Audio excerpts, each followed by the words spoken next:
네, 안녕하세요. 얼라이언스 에듀에서 IB 이컨 강의하고 있는 전 10년차 강사 김영준입니다. 오늘 얼라이언스 에듀 IB 이커머스 시범 강의 시작해 보겠습니다. 처음으로는 개요입니다. 강사 소개, 그리고 IB 이커머스 핵심 소개와 저희 티칭 차별화, 그리고 샘플 강의가 있을 예정이고요. 그런 샘플 강의 관련해서 샘플 문제풀이까지 진행해 보겠습니다. 제 소개입니다. 저는 인도 소재 국제학교인 인더스 인터내셔널 스쿨 하이드라바드에서 IBDP를 수료하였으며 그 이후에 연세대학교 행정학사 경제학 전공하였고 연세대학교에서 경제학 석사 수료하였습니다. 현재로서는 얼라이언스 에듀에서 IB 이코노믹스와 비즈니스 과목 강의하고 있고 강의 이력은 다음과 같습니다. IB 이코노믹스 핵심 소개 해보겠습니다. IB 이코노믹스에서 핵심들은 이제 제가 5가지를 가져왔는데요.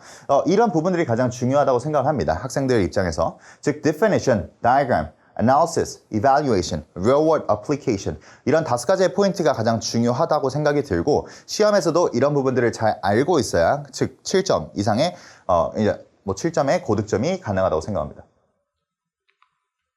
강의 차별화 포인트입니다. Think like an economist, score like a 7.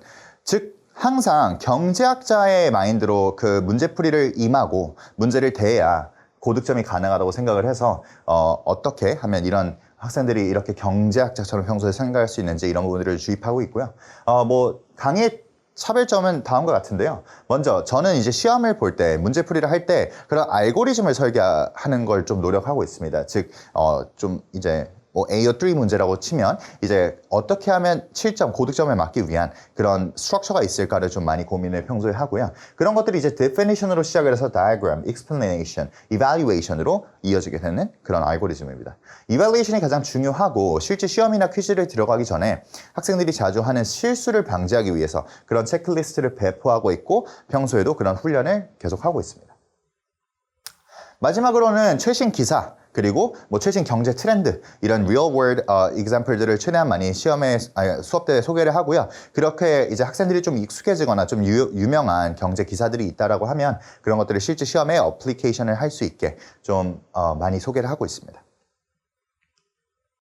시범 강의 시작해 보겠습니다. 아무래도 DP2 학생들이 좀 자주 많이 볼 것 같아서 학생들이 좀 많이 어려워하고 시험에도 좀 자주 출제가 되는 Demand Side Policy 관련해서 시범 강의를 가져와 봤습니다.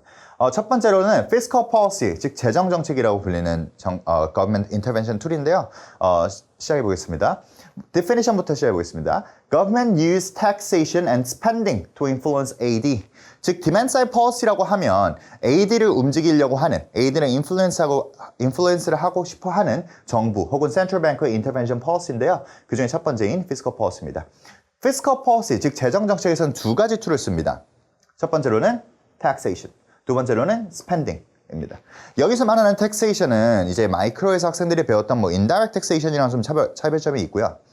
왜냐하면 indirect taxation은 이제 제품에 붙는, 즉 누가 그 텍스를 낼 줄 모르는 그런 유형의 세금이라면 direct tax라고 하면 소득세 그리고 법인세와 같은 corporate tax, consumption direct tax 같은 그런 다이렉트한 형식의 taxation이라고 생각하면 됩니다. 두 번째로는 spending인데 여기서 말하는 spending은 household의 consumption spending이 아니고요. government spending이라고 생각하면 됩니다. 그래서 이 2가지 툴이 메인입니다. 그래서 이 2가지 툴이 어떻게 움직이고 AD가 그에 따라서 어떻게 움직이는지를 한번 봐보겠습니다. 첫 번째, expansionary fiscal policy인데요. expand하다, 즉 팽창하다, 경제의 규모가 더 증가한다라는 뜻입니다. 경제의 규모가 증가한다는 것은 AD가 즉 오른쪽으로 이동을 하게 한다는 건데요. 그래서 expansionary fiscal policy라고 하면 recession, 즉 불경기를 이겨내기 위한 AD를 오른쪽, 즉 경제를 활성화시키는 그런 정책이라고 생각하면 됩니다. 그래서 어떻게 하느냐, 정부가 어떤 방식을 쓰느냐 라고 한다면 첫 번째, government spending on services and infrastructure가 됩니다. 그러한 고속도로를 깐다든지 병원을 짓는다든지 학교를 새로 짓는다든지 이러한 인프라스트럭처에도 돈을 쓸 수 있고요. 그리고 서비스, government spending이 더 많이 이런 부분에 써진다는 거고, 그 두 번째, 텍스를 낮춥니다. AD의 컴포넌트들을 물론 학생들은 잘 알고 있을 텐데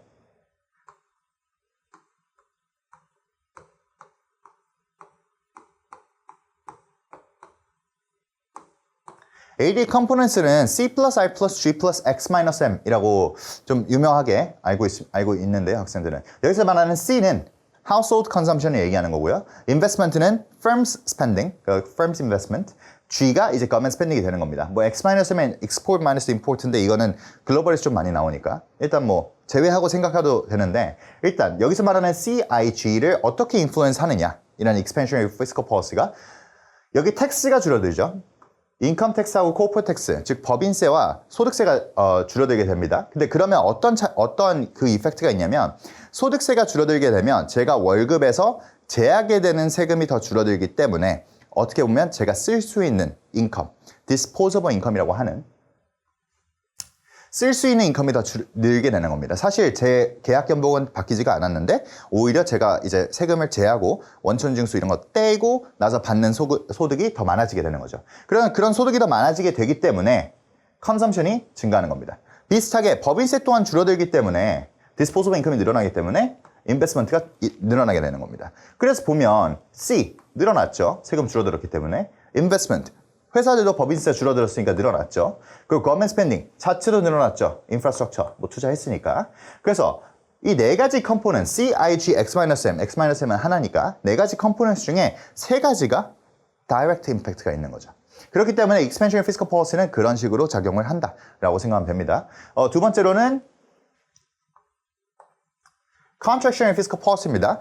경제를 shrink, 즉 줄이는 거죠. 사이즈를 줄이게 돼서 contractionary fiscal policy라고 하는데요. 이런 경우는 너무 물가가 많이 치솟아 올라서 그런 식으로 fight inflation 하기 위해서 쓸 수 있다는 겁니다. 그래서 expansion이랑 완전 반대로 움직인다고 생각하면 되는데요. government spending 줄어들고 텍스를 오히려 높이기 때문에 disposable income이 줄어들게 되는 거죠. 그래서 CIG가 오히려 반대로 세 개 다 떨어지게 되는 겁니다. 그래서 이펙트를 보면 expansionary fiscal policy 같은 경우는 AD가 오른쪽으로 증가를 해서 GDP가 증가하고 그렇기 때문에 실업률이 낮아지는 겁니다. unemployment. macroeconomic goal 중에 하나죠. 근데 특히 demand side policy의 경우에는 완벽한 정책은 없습니다. 항상 하나가 achieve가 되면 하나는 또 떨어지게 되는데 그게 바로 inflation risk가 증가하게 되는 겁니다.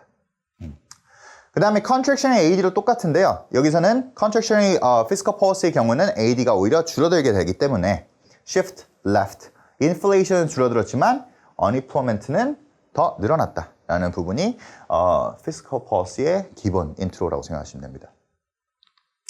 다음 부분 보겠습니다. 이제 evaluation인데요. 그럼 fiscal policy랑 monetary policy랑 비교를 그 다음 정책인 이제 monetary policy랑 비교를 하게 된다면 어떤 상대적 강점과 limitation이 있는가? 이걸 알아야 AO3 15점짜리 문제를 답할 수 있거든요.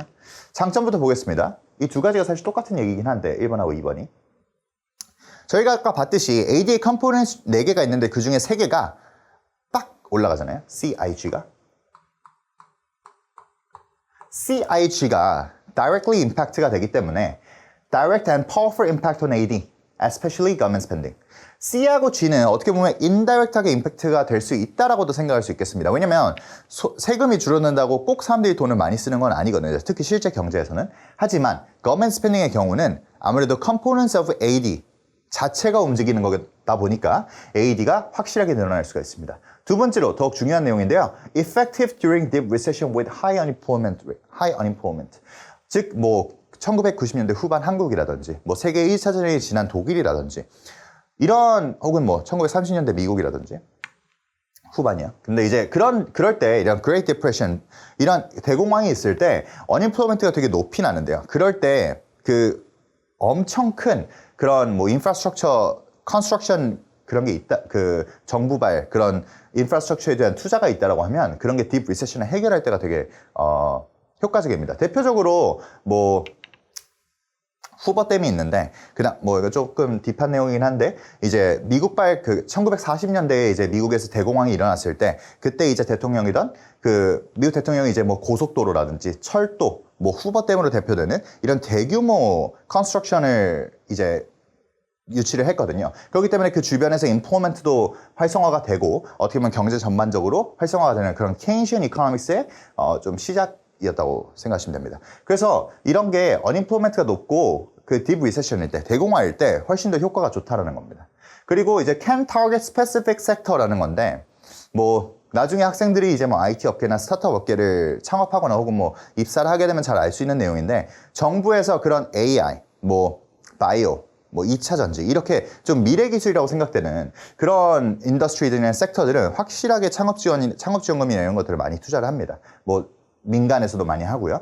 그래서 만약에 그런 섹터들, 그런 인더스트리들을 내가 확실히 밀어주고 싶다라고 하면 정부가 그런 섹터들을 타겟해서 서브시디나 이런 거먼 스펜딩을 좀 집중할 수가 있겠죠. 그래서 그런 부분들이 장점이 될 수 있는 겁니다. 네 번째, multiplier effect can amplify impact of government spending인데요. 이거는 그 다이어그램 보면서 한번 설명드리겠습니다. 이게 multiplier effect가 HL 토픽이긴 해서 SL 친구들은 뭐 엄청 디테일하게는 알진 않아도 되는데요. 근데 이런 것들이 장점이 있다라고는 알고 있고 실제 시험에서도 감점이 되진 않고 당연히 포인트로 들어가긴 합니다. 이게 AD가 실제 뭐 government spending이 높아졌다고 했을 때 AD가 1차적으로 AD1에서 AD2로 이렇게 increase 될 수 있겠죠. increase 될 수 있습니다. 근데 이게 multiply effect가 즉 더 많이 amplify 된다라는 건 무슨 얘기냐? 대표적으로 뭐 한국에서도 이제 경부고속도로가 깔렸을 때 경부고속도로가 서울하고 부산에 있는 고속도로를 경부고속도로라고 하는데요. 이제 경부고속도로가 깔리기 전이라고 생각을 해보면 서울에서 부산까지, 부산에서 서울까지 트랜스포테이션이나 이런 것들이 시간도 오래 걸리고 코스트도 높았을 겁니다. 근데 경부고속도로가 깔리면서 그런 것들이 훨씬 효율이 높아졌잖아요. 그 비용도 절감이 되고 그런 부분에서 서플라이가 더 높아지고 인베스트먼트나 컨섬션이 더 많이 증가가 될 수 있다는 거죠. 언임플로이먼트도 해결이 되면서. 그래서 이제 expansionary fiscal policy나 나중에 배우게 될 interventionist supply side policy 같은 이런 정책들은 실제 AD increase가 예를 들어 정부가 뭐 5조 규모의 투자를 했다라고 했을 때 AD1에서 AD2가 5조 정도의 차이라고 본다면 이게 실제로는 5조만큼의 GDP 인크리스가 되는 게 아니고 추가적으로 몇 배에 해당하는 인크리스가 더욱 있을 수 있다는 겁니다. 이게 뭐 다시 돌아가서 이게 이제 1 나누기 MPC 라고 해서 이제 계산하는 방법이 있는데요. MPC라는 건 Marginal Propensity to Consume 이라는 건데 이거는 HL 토픽이기도 하고 SL 친구들한테는 별로 알진 않아도 되지만 어쨌든 이걸 계산해서 이게 뭐 다 5다라고 하면 그 뭐 이게 이제 MPC가 0.2라서 그래서 1 나누기 0.2 해서 5다라고 하면 5조의 인플로우, 그러니까 인풋이 있으면 그거 곱하기 5 해서 사실상 25조에 해당하는 그런 GDP 인크리스가 있다라는 그런 개념입니다. 근데 뭐 SL 친구들은 몰라도 되고요. 어쨌든 그렇게 앰플리파이가 될 수 있다라는 게 장점입니다. 즉 내가 거먼 스펜딩을 넣은 것보다 훨씬 더 많은 그런 AD 인크리스가 나올 수 있다라는 거가 이제 피스컬 폴리시의 장점이 될 수 있습니다. 리미테이션 보면요. 첫 번째, 타임 렉입니다. 아무래도 정부에서 하는 거다 보니까 정부나 예산이나 이런 걸 할애하기 위해서 그런 사법기관이나 이런 절차들을 다 밟아야 되거든요. 그래서 뭐 이제 국회에서 딱 예산도 허가 받고 이런 것들, 그런 것들이 시간이 정말 오래 걸린다는 거죠. 그래서 막상 정작 필요할 때 그게 논의가 시작했을 때 실제 도입이 되는 데까지는 기본 몇 년이 걸리기 때문에 그런 부분에서 타임 레그가 많이 걸린다. 그리고 중요하게 버젯 데피시트. 뭐 정부가 돈이 엄청 많으면 당연히 이런 것들을 많이 할 수 있겠지만 정부들이 돈이 없으면 이게 아무래도 정부 부채율이 높아지기 때문에 그런 리스크가 또 있다는 거고요. 그렇기 때문에 크라우딩 아웃이 발생할 수가 있습니다. 크라우딩 아웃이라는 건 뭐냐면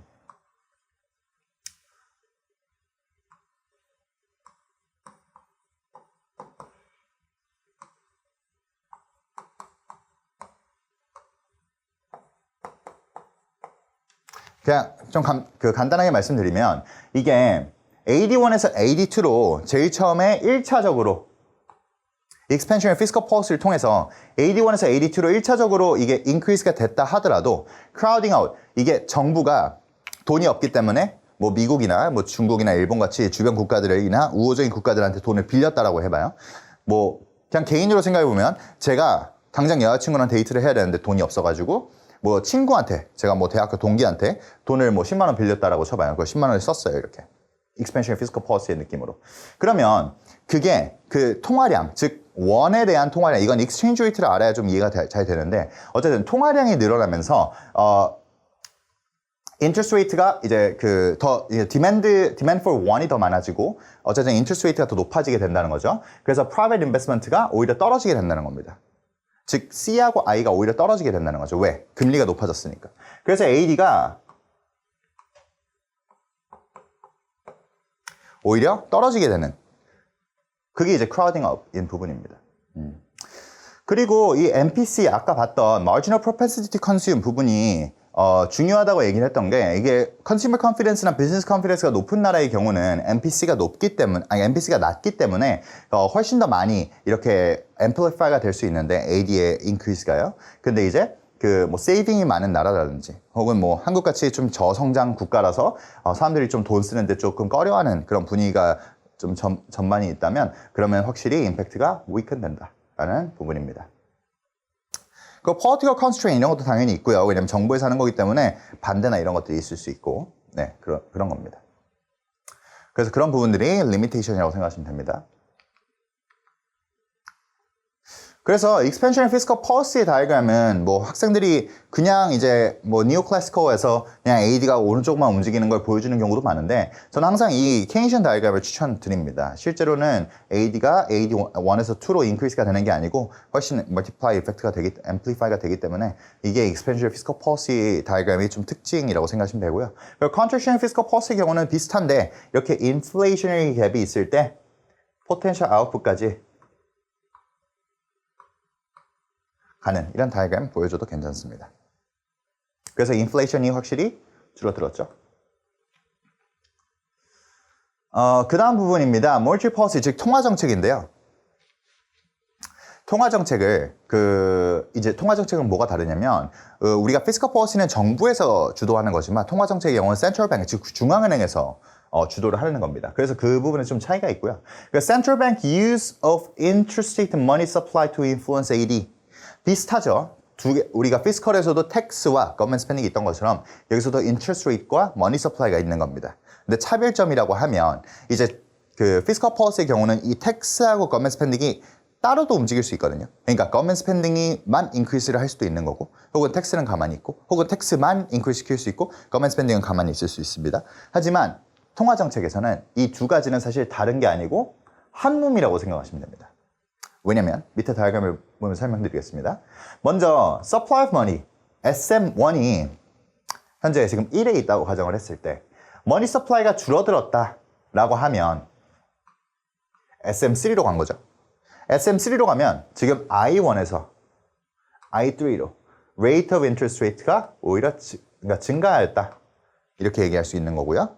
반대로 money supply가 늘어났다라고 하면 SM1에서 SM2로 증가가 되면서 interest rate가 떨어진다.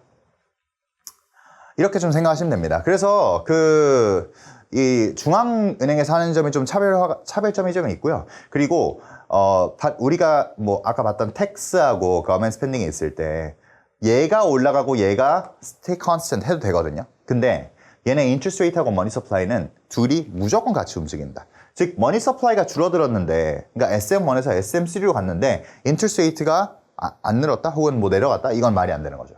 그래서 얘네는 사실 두 가지로 나눠 있는 척을 하지만 한 몸이다 라고 생각하시면 될 것 같습니다.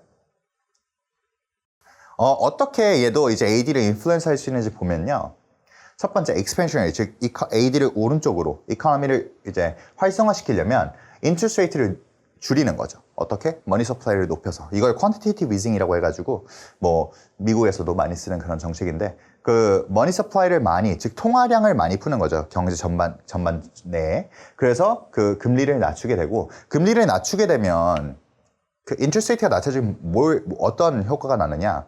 예를 들어서 제가 뭐 사회초년생 제 나이 같은 사회초년생 나이일 때 뭐 차를 사려고 계획을 했다든지 아니면 뭐 신혼부부가 됐는데 집을 사려고 고민했다든지 이런 사람들은 금리가 낮아진 김에 이 타이밍이다 해서 차도 사고 집도 사고 그리고 뭐 회사들 입장에서도 새로운 공장도 짓고 뭐 아니면 점포도 새로 세우고 이런 것들을 미리 계획했던 그런 스펜딩을 이때다라고 생각을 해서 이때 하게 되는 거죠.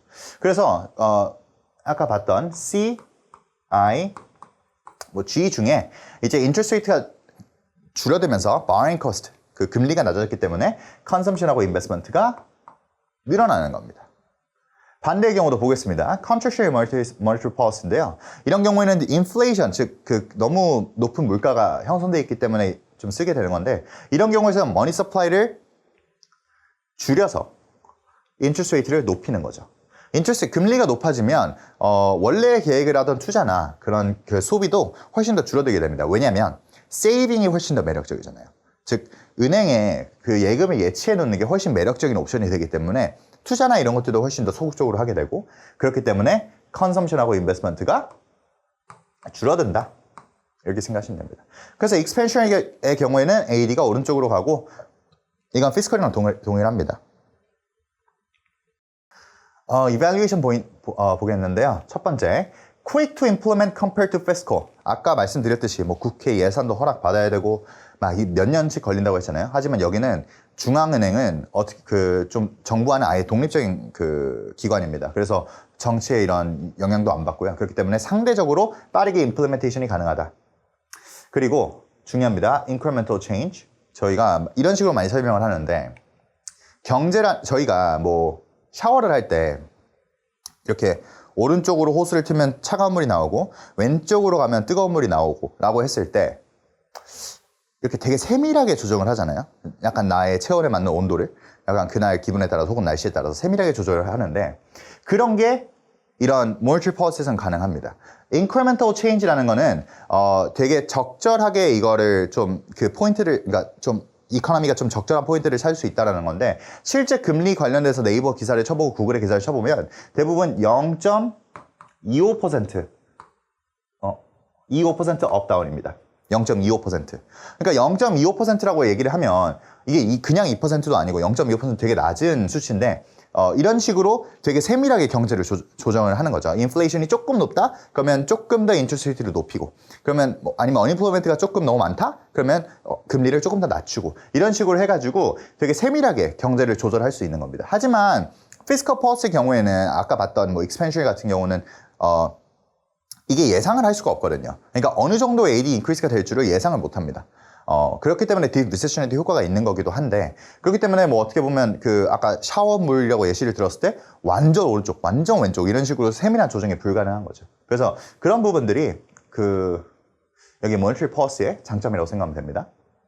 그 effective for controlling inflation in the short run. 뭐 이게 contraction일 때 훨씬 더 효과가 있다라는 거고, minimal political interference. 그래서 그 중앙은행은 아무래도 그 정치와는 아예 관련이 없기 때문에 purely economic tool. 뭐 fiscal policy의 경우는 그냥 표심을 얻기 위해서도 많이 사용을 하기도 합니다.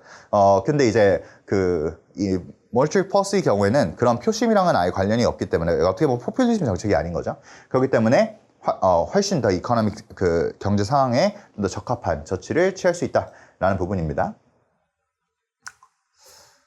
그리고 이제 weakness 부분인데요. 뭐 타임 렉 걸린다는 건 뭐 거기 뭐 피스컬에서도 타임 렉인데 여기도 타임 렉이냐라고 생각하실 수 있는데 느낌이 좀 다릅니다. 거기서 얘기하는 타임 렉은 그 이 정책이 도입되기까지의 political constraint에 대한 타임 렉이라고 생각하시면 되는데 여기서는 그 센트럴 뱅크는 빠르게 결정을 하거든요. 이게 높일지 낮출지. 근데 그게 takes time for rate changes to affect spending and investment. 사람들이 인식하는데도 오래 걸리고 그리고 사람들이 인식한다고 해도 거기서 또 이제 실제로 소비나 인베스트먼트가 늘어나는 데까지는 훨씬 그 차이점이 있다는 거죠. 시간적인 면에서.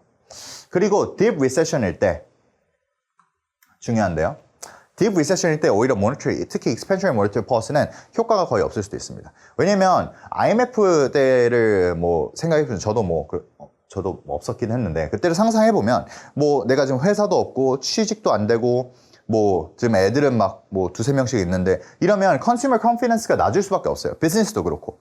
그렇기 때문에 금리가 뭐 한 1, 2% 낮아졌다고 해서 오케이 이때다 집 사야지 이런 생각을 안 하게 됩니다. 그래서 비즈니스 컨피던스하고 컨슈머 컨피던스에 너무 되게 그게 낮은 딥 리세션인 상황에서는 거의 효과가 없다라고 생각하면 됩니다. 그래서 다음 부분인 내용도 effectiveness depend on consumer or business and business confidence 부분인 거고요. 그리고 이제 very low rate may fill asset bubbles 뭐 이거는 텍스트북에 나오지 않는 내용이긴 한데 실제 상황이라고 생각하면 비슷한데 사실 2010년대부터 시작해서 2020년대 그러니까 2020년도 초반까지 코로나 때까지만 해도 금리가 엄청 낮았습니다. 이제 일본 같은 경우는 아베노믹스라고 해서 금리를 거의 마이너스 같이 내렸고 그랬었는데 그런 경우 이제 통화량이 경제 통화가 많이 도는, 경제 커런시가 돈이 많이 도는 그런 상황일 때는 오히려 이런 돈들이 자산의 규모, 자산으로 좀 많이 가게 됩니다. 그래서 그 당시 2020년도에 학생들도 뭐 중학생 혹은 뭐 초등학생이었을 것 같은데 그때를 상상해 보시면 한국 집값들이 정말 많이 올랐고요. 지금까지도 유지되고 있죠. 그리고 비트코인 같은 이런 가상화폐나 이런 그 주식, 뭐 미국 주식도 그렇고 한국 주식도 그렇고 코스피도 이런 것들도 많이 좀 전고점을 찍었었죠. 그래서 에셋 버블, 그런 게 버블이 형성될 수 있다라는 부분입니다. 그러면 네, 다이어그램인데 그 비슷하죠? 비슷한데 이제 expansion multipulse는 멀티플라이 임팩트가 없기 때문에 그래서 이런 다이어그램을 가져야 됩니다. recessionary 갭을 해소할 수 있는 여기서 recession에서 optimum, potential output까지 이렇게 이동이 되는 거고요. AD가. 그래서 price level이 올라가는 겁니다. 이거 관련해서 문제풀이 한번 봐보겠습니다. 이게 페이퍼 1 B번 문제인데 AO3 문제죠. 그래서 이런 경우에 좀 학생들이 많이 실수를 하는 건데, 하는 게 있는데, 문제부터 읽어보겠습니다. Evaluate the effectiveness of monetary policy to increase AD during a recession 부분입니다. 근데 학생들이 많이 실수하는 게 뭐냐면, 이게 문제 자체에서 monetary policy가 나왔기 때문에 monetary policy 관련해서만 body 1, body 2를 쓰는 경우가 많습니다. 물론 그렇게 해도 잘 쓰기만 한다면,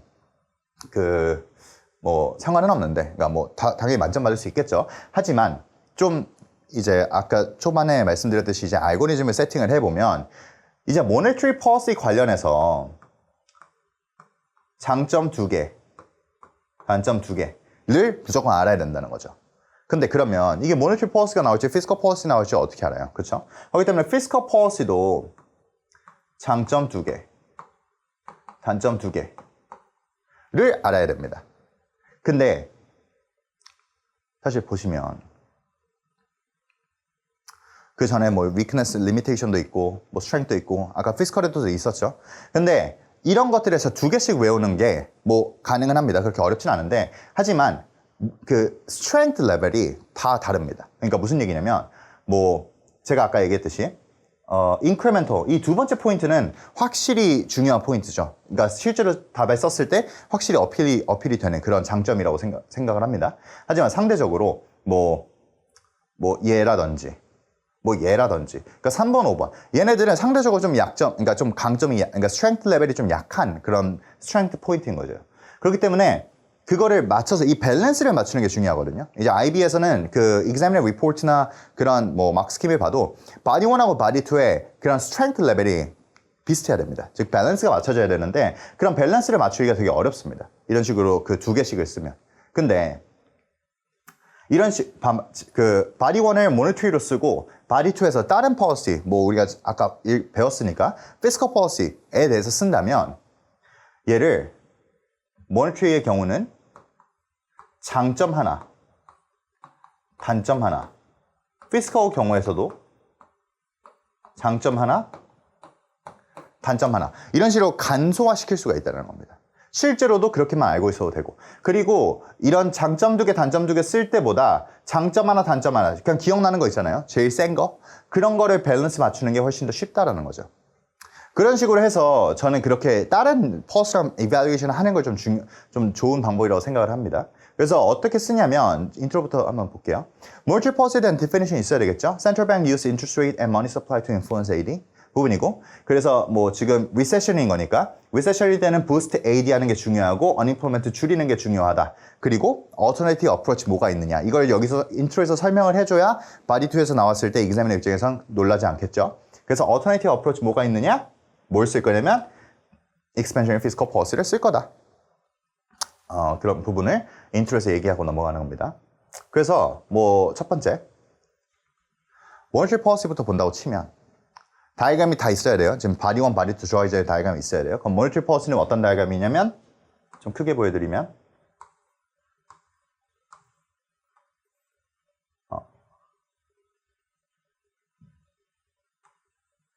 이런 다이어그램이 있겠죠. SRA 쓰고 AD가 1에서 AD2로 가면서 recessionary 갭이 close 되는 이런 다이어그램이 있을 겁니다. 그래서 장점, 그러니까 뭐 물론 다이어그램 애널리시스랑 설명 있어야 됩니다. 어떻게 되는지 스텝 바이 스텝, 뭐 머니 서플라이 늘어나서 이제 인트레스트 레이트 줄어들고 그렇기 때문에 커스트 오브 바잉 줄어들기 때문에 컨섬션과 인베스트먼트 높아지고 그래서 AD1에서 AD2로 되면서 리세션이 이렇게 클로즈 된다라는 거 다 설명한 다음에 이발리에이션 포인트입니다. 그러면 quick and flexible, less political delay 이런 것들이 장점이 될 수가 있겠죠. 그리고 단점으로는 limited and deep recession, indirect tool, depending on willingness to borrow and spend, borrow or spend. 그러니까 이거는 business confidence, consumer confidence 얘기하는 거죠. 두 개를 지금 각각 가져왔지만 사실 이거 중에 센 거, 뭐 예를 들어서 이거랑 이거 이런 식으로 가져올 수 있다는 거죠. 그리고 fiscal policy의 경우는 다이어그램에서 차이점을 주면 좋거든요. 똑같은 다이어그램을 쓰는 건 별로 좋은 방법이 아니라서 그럼 어떤 다이어그램을 쓰느냐? 아까 봤던 멀티플라이어 다이어그램을 보여주는 거죠. 그래서 어떻게 설명을 하느냐? 뭐 설명할 때는 아까 똑같이 스텝 바이 스텝으로 설명하면 되고 여기 direct impact on AD, government spending tax cut multiplier, effective when confidence is low, supported jobs, 그리고 단점으로는 time lags, government budget deficit, debt risk, possible crowding out 이런 것들이 단점으로 나올 수 있는 거죠. 그래서 뭐 이것 중에 선택을 하면 됩니다. 내가 생각했을 때 뭐 잘 쓸 수 있는 거 혹은 내가 평소에 좀 좋아하는 그런 잘 이해했던 그런 포인트들이 이제 DP2 파이널을 갈수록 학생들이 각자 다 있거든요. 그래서 뭐 예를 들어 저의 경우는 뭐 임팩트 on AD 특히 멀티플라이어 얘기를 해줄 거고요. 그리고 단점으로는 possible crowding out 이런 것들을 얘기해 줄 수가 있겠죠. 그래서 다이어그램은 monetary policy 전에 하나, fiscal policy 전에 하나 두 개를 해도 되고 뭐 물론 하나만 할 수도 있고 뭐 세 개를 할 수도 있고 하지만 두 개가 어느 정도 적정한 선이라고 생각을 합니다. 근데 두 개가 똑같은 다이어그램을 배치하는 거는 examiner 입장에서 봤을 때 좀 차이점이 없다 보니까 그 차이점을 보여줄 수 있는 그런 다이어그램이 중요합니다. 마이크로 할 때 마켓 페일리어에서도 이런 다이어그램 차별점을 주는 게 좀 중요합니다. 네, 그래서 이렇게 오늘 마지막 conclusion. 그래서 conclusion의 경우에는 어떤 부분이 있어야 되느냐, summary가 있어야 되고요. 그리고 personal judgment, personal opinion이 어느 정도 포함되어 있으면 좋습니다. 그래서 지금 문제 자체가 monetary policy에 대한 effectiveness, 특히 recession일 때 물어봤기 때문에 그럼 너 생각에는 expansion monetary policy가 좋은 거야, 나쁜 거야? 아니면 뭐 어떨 때 좋은 거야? 아니면 뭐 더 좋은 게 있어? 등등 다양한 personal opinion이 나올 수가 있는데 일단 summary부터 얘기해주면 monetary, effective in mild recession, fast adjustment. fiscal 같은 경우는 stronger in severe recessions with low confidence. 이거를 summarize를 하고 그리고 마지막에는 best outcome은 when combined.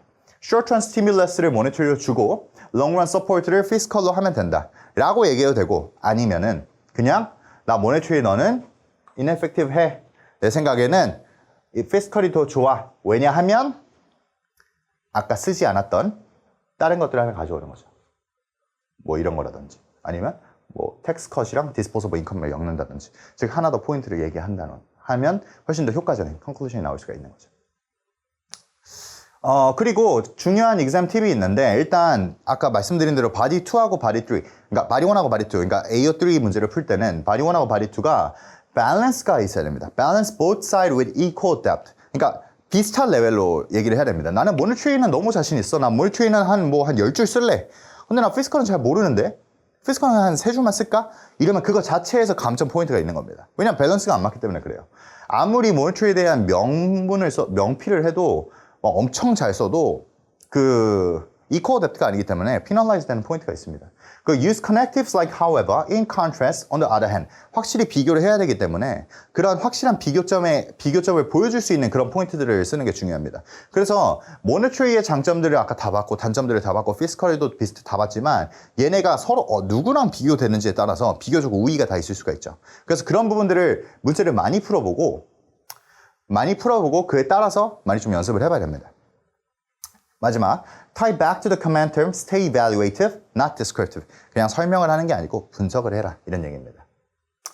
네, 여기까지 IB 온라인 에듀에서 IB 이코노믹스 강의를 가르치고 있는 김영진이었고요. 오늘 했던 것들처럼 이제 다양한 다른 챕터들도 좀 어려운 부분들이 많거든요. 글로벌도 그렇고 마이크로도 그렇고 그런 부분들도 저랑 이제 같이 이렇게 수업하면서 연습해보면 좀 고득점을 맞을 수 있다고 생각합니다. 감사합니다.